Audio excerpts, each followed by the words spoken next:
Fernandes set for Chelsea debut and Arsenal renews Premier League title charge.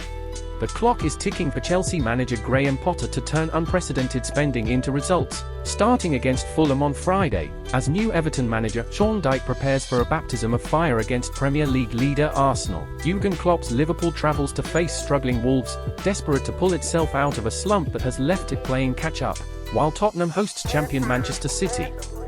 British record signing Enzo Fernandez could make his debut at Stamford Bridge in the West London derby, after completing a €121 million move from Benfica.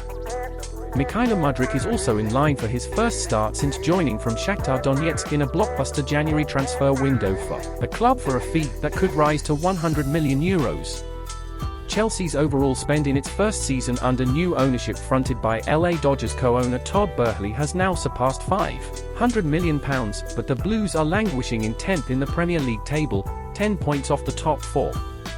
Marco Silva's Fulham beat Chelsea for the first time since 2006 when the sides met last month at Craven Cottage, and are above their illustrious neighbours in the table. Another victory for the white half of West London would secure a first-ever league double over Chelsea in a single season.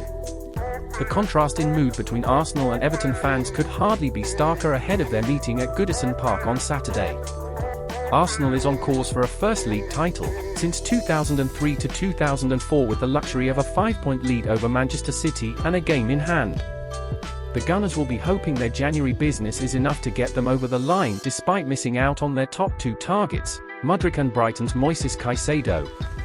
Jorginho's arrival from Chelsea this week adds depth, and an old head to Mikel Arteta's young squad while Leandro Trossard boosts his attacking options.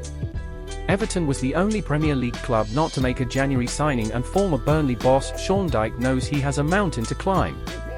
The Toffee's 69-year stay in the English top flight is at severe risk, and further protests from supporters against the club's board are planned for after the match.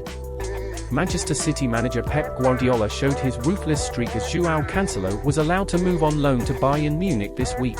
The Portuguese fullback was an important figure in City's title wins over the past two seasons, but his departure is further evidence that Guardiola is trying to spark a reaction from his squad.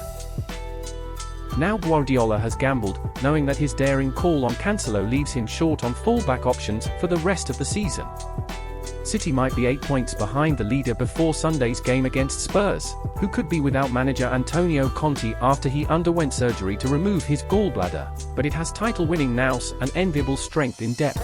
And that's it, folks. We hope you enjoyed it and stayed informed about what's happening in the league. Don't forget to leave your comments below and share your opinions with us.